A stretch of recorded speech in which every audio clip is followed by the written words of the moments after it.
School प्रवेश channel में आपका बहुत बहुत स्वागत है। दोस्तों, हमारे चैनल पर आपको केंद्रीय विद्यालय एडमिशन के बारे में, जवाहर नवोदय विद्यालय एडमिशन के बारे में, EWSDG फ्रीशिप एडमिशन के बारे में, सैनिक स्कूल एडमिशन के बारे में और इसके साथ ही साथ जो अलग अलग टाइम पे RTE राइट टू एजुकेशन शिक्षा के अधिकार के अधिनियम के अंतर्गत जिसमें आपके बच्चे को आपके आसपास के प्राइवेट स्कूलों में फ्री में एडमिशन और पढ़ाई की सुविधा दी जाती है, उसके फॉर्म कब निकलते हैं, एडमिशन कैसे होता है, लिस्ट कब आती है, इसके बारे में हमारे चैनल पर डिटेल से जानकारी दी जाती है। तो दोस्तों, इस तरह की जानकारी टाइम टू टाइम पाने के लिए आप हमारे चैनल को सब्सक्राइब करें और घंटी वाला निशान यानी कि बेल आइकन ज़रूर दबाइएगा ताकि कोई भी लेटेस्ट नोटिफिकेशन आपसे मिस ना हो। हम जितनी भी नई वीडियो अपडेट करें आपको सबसे पहले टाइम टू टाइम मिल जाए। तो दोस्तों, आज के वीडियो में हम बात करेंगे केंद्रीय विद्यालय एडमिशन के बारे में, क्योंकि केंद्रीय विद्यालय का जो एडमिशन का प्रोसेस है वो चल रहा है। पिछले कई दिनों से हम इस पर वीडियोज़ ला रहे हैं। तो दोस्तों, आज का ये जो वीडियो है ये MP कोटा से रिलेटेड है। तो दोस्तों, MP कोटा की जो लिस्ट है वो भी केंद्रीय विद्यालय संगठन की जो ऑफिशियल वेबसाइट है केंद्रीय विद्यालय संगठन .nic.in इस पर जारी होना शुरू हो गई है। तो आज की इस वीडियो में मैं आपको बताऊंगा कि जो MP कोटा की लिस्ट है राज्यसभा के जो MP हैं, जैसे कि इसके पहले जो लिस्ट आ रही थी वो सब लोकसभा के MPG की लिस्ट आ रही थी, लेकिन आज की इस वीडियो में आपको दिखाऊंगा कि 2021-22 यानी कि इसी सत्र के लिए, नए सेशन के लिए जो MP कोटा MP राज्यसभा द्वारा जो एडमिशन रिकमेंड किए जाते हैं उनकी लिस्ट आपको कैसे देखना है और वो अभी कैसे आई है, तो इसके बारे में हम इस वीडियो में आगे आपको दिखाएंगे और उससे रिलेटेड कुछ इंपॉर्टेंट इंस्ट्रक्शंस भी हैं जिन पर हम बात करेंगे। तो चलिए दोस्तों, वीडियो में आगे बढ़ते हैं। दोस्तों, अब इस वीडियो में आगे हम ये देखेंगे कि अगर आपने अपने बच्चे का जो एडमिशन है वो रिकमेंड करवाया है राज्यसभा के MPG से, तो आप अपनी बच्चे का लिस्ट कैसे चेक करेंगे। तो चलिए इस वीडियो में आगे बढ़ते हैं। सबसे पहले लिस्ट चेक करने के लिए अगर आपने अपने बच्चे का राज्यसभा के MPG से फॉर्म रिकमेंड करवाया है तो आपको सबसे पहले गूगल पर जाना है, वहाँ पर लिखना है KV संगठन .nic.in। उसके बाद आपको सर्च कर लेना है। ये अपने आप फ़ोन से भी कर सकते हैं, कंप्यूटर, लैपटॉप, PC है तो उससे भी कर सकते हैं। उसके बाद आपको जाना है एकेडमिक्स पे। उसके बाद आपको जाना है admission under MP quota. Lok Sabha का तो हमने पहले ही बता दिया है। उसके बाद राज्यसभा का अगर आपको देखना है तो राज्यसभा ऑर्डर लेटर पर आपको क्लिक करना होगा। जब आप राज्यसभा ऑर्डर लेटर पर क्लिक कर देते हैं तो यहाँ पर आप देख सकते हैं कि लिख कर आ गया admission under MP quota Rajya Sabha. तो ये राज्यसभा के जो MP के द्वारा रिकमेंड किए गए एडमिशन हैं, यहाँ पर उनकी लिस्ट आपको देखने को मिलेगी। यहाँ पर आप देख सकते हैं इस वाले कॉलम में नेम ऑफ ऑनेबल मेंबर, मतलब यहाँ पर MPG का नाम रहेगा। उसके बाद यहाँ पर टाइटल जो होता है ये कूपन नंबर होता है जिसके माध्यम से बच्चों के एडमिशन रिकमेंड किए गए हैं। उसके बाद यहाँ पर डेट दी हुई है कि किस डेट को ये लिस्ट आई है और यहाँ पर लिस्ट दी हुई हैं जिनमें आपके बच्चे का नाम होगा। ये PDF फॉर्मेट में होता है, इसको डाउनलोड करके आप देख सकते हैं, इसमें अपने बच्चे का नाम ढूंढ सकते हैं। तो सबसे पहले आपको क्या करना होगा, आपने जिन माननीय राज्यसभा के MPG से अपने बच्चे का फॉर्म रिकमेंड करवाया है उन माननीय MPG का नाम आपको पता होगा। तो यहाँ पर जितने नाम दिए हुए हैं माननीय MPG के, इन सब में से आपको उन अपने MP का नाम ढूंढ लेना है जिन भी MPG से आपने अपने बच्चे का फॉर्म रिकमेंड करवाया है। एग्जाम्पल के तौर पर मैं मान के चलता हूँ, मान लीजिए आपके MPG का जो नाम है श्री RS बराठी, आपने इनसे अपने बच्चे का फॉर्म रिकमेंड करवाया है। तो इनका जो कूपन नंबर है 876, 10 जुलाई 2021 को लिस्ट जारी हुई है और PDF में इसको हम डाउनलोड करके देख सकते हैं। जैसे हम डाउनलोड करते हैं हमारे सामने PDF खुल जाती है। आप देख सकते हैं कि ये जो लिस्ट आई थी ये केंद्रीय विद्यालय संगठन द्वारा 9 जुलाई 2021 को ही जारी कर दी गई थी, लेकिन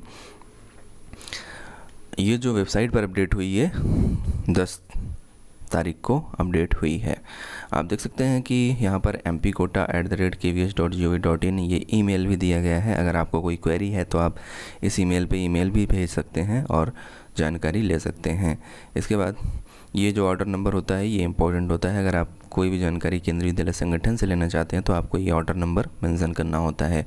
उसके बाद यहाँ पर आप देख सकते हैं कि माननीय सांसद श्री RS बराठी के द्वारा केंद्रीय विद्यालय कूपन संख्या 876 के माध्यम से की गई संस्तुति के आधार पर निम्न विद्यार्थियों को माननीय सांसद के लिए विशेष छूट प्रवेश योजना के अंतर्गत सत्र 2021-22 में प्रवेश दिया जाना अनुमोदित किया जाता है। तो दोस्तों, आप देख सकते हैं कि ये जो सांसद हैं ये राज्यसभा के हैं, ठीक, और इनको जो कूपन प्रोवाइड किया गया था उसका नंबर 876 था। कूपन वो होता है जिस पर जो एक फॉर्मेट होता है, एक प्रिस्क्राइब्ड फॉर्मेट होता है जो केंद्रीय विद्यालय संगठन द्वारा प्रत्येक राज्यसभा और लोकसभा के माननीय एमपी जी को दिया जाता है, जिस पर वो बच्चे के एडमिशन को रिकमेंड करते हैं। उसमें 10 कॉलम होते हैं, इसलिए 10 बच्चों का फॉर्म रिकमेंड किया जाता है। जैसे कि हम अपने प्रीवियस वीडियोस में आपको बता चुके हैं कि एक माननीय एमपी, चाहे वो राज्यसभा के हों चाहे वो लोकसभा के हों, अपने कॉन्स्टिट्यूएंसी यानी कि अपने संसदीय क्षेत्र में आने वाले केंद्रीय विद्यालयों में 10 बच्चों के फॉर्म को रिकमेंड कर सकते हैं। तो आप देख सकते हैं कि यहाँ सीरियल नंबर 1 से लेके 10 बच्चों के फॉर्म उन्होंने रिकमेंड किए हैं। तो इनके कॉन्स्टिट्यूएंसी में कई केंद्रीय विद्यालय आते हैं, जैसे कि number 1 AFS Madambakkam, AFS Avadi, कुतिन कैंपस, थ्रूअर, ITBP शिवांगाई, मीनाबक्कम। तो मतलब ये राज्यसभा के एमपी हैं, IIT चेन्नई। तो इनके अंडर में कई सारे केंद्रीय विद्यालय आते हैं। तो इन्होंने सभी केंद्रीय विद्यालयों में अलग अलग क्लासेस में फॉर्म को रिकमेंड किए हैं। लेकिन देखिए, ये टोटल 10 ही फॉर्म को रिकमेंड कर सकते हैं, भले ही कितने भी केंद्रीय विद्यालय इनके कॉन्स्टिट्यूएंसी में आते हों। और ऐसा भी होता है कि अगर किसी एमपी के कॉन्स्टिट्यूएंसी यानी कि संसदीय क्षेत्र में कोई केंद्रीय विद्यालय नहीं आ रहा हो, तो इस केस में वो अपने आसपास के जो संसदीय क्षेत्र हैं वहाँ पर आने वाले केंद्रीय विद्यालयों में बच्चों के एडमिशन को रिकमेंड कर सकते हैं। इस तरीके से यहाँ पर कुछ इंस्ट्रक्शंस लिखे हुए हैं, इन इंस्ट्रक्शंस को पढ़ लेते हैं। ये राज्यसभा के एमपी द्वारा रिकमेंड किए गए एडमिशन है। इनके लिए जो यहाँ पर जिन बच्चों के नाम आए हैं ये राज्यसभा एमपी कोटा के लिस्ट में, उन बच्चों को केंद्रीय विद्यालय संगठन की वर्तमान प्रवेश दिशा निर्देशिका यानी कि जो प्रेजेंट टाइम में एडमिशन गाइडलाइन है 2021-22 की, उसके हिसाब से एलिजिबल होना चाहिए। ठीक, मान लीजिए एमपी जी ने तो आपके बच्चे का फॉर्म रिकमेंड कर दिया, लेकिन मान के चलिए आपके बच्चे का क्लास 1 में एडमिशन होना है, लेकिन आपके बच्चे की जो एज है वो 5 से 7 साल के बीच में नहीं है।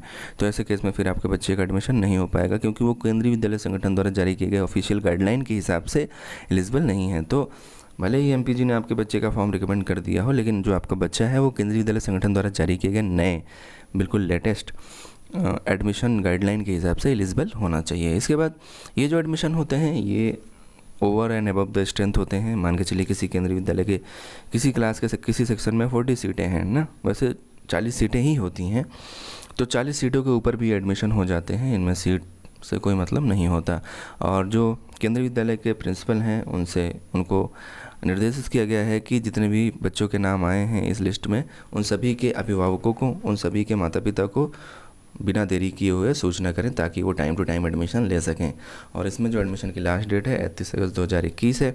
तो अगर आपने अपने बच्चे का माननीय एमपी राज्यसभा जी से एडमिशन रिकमेंड करवाया है, तो आप इस तरीके से अपने बच्चे का नाम चेक कर सकते हैं और आगे एडमिशन की प्रोसेस को कंटिन्यू कर सकते हैं। दोस्तों, अगर आपके बच्चे का एमपी राज्यसभा लिस्ट में नाम आता है तो आप जो है एडमिशन के लिए तैयार हो जाएं, अपने सारे डॉक्यूमेंट्स वगैरह प्रिपेयर कर लें। सबसे पहला आपकी जो रिस्पॉन्सिबिलिटी बनती है वो ये है कि आपको उस केंद्रीय विद्यालय में कॉन्टैक्ट करना है जहाँ पर आपके बच्चे का एमपी कोटा राज्यसभा जी ने रिकमेंड किया है और आपके बच्चे का लिस्ट में नाम आ गया है। आप उस केंद्रीय विद्यालय से संपर्क करिए। वो केंद्रीय विद्यालय आपको डॉक्यूमेंट्स की पूरी लिस्ट वगैरह की जानकारी देंगे, कब आपको एडमिशन लेना है इसके बारे में भी वो जानकारी देंगे। तो दोस्तों, उम्मीद करता हूँ कि इस वीडियो से आपके बच्चे का एडमिशन में ज़रूर कुछ ना कुछ फ़ायदा होगा। दोस्तों, इसी तरह की वीडियोज़ टाइम टू टाइम पाने के लिए आप हमारे चैनल को सब्सक्राइब कर सकते हैं। प्रेस द बेल आइकन, घंटी वाला निशान ज़रूर दबाइएगा ताकि कोई भी लेटेस्ट नोटिफिकेशन आपसे मिस ना हो। हम मिलेंगे अपने अगले वीडियो में, तब तक के लिए बाय बाय, टेक केयर।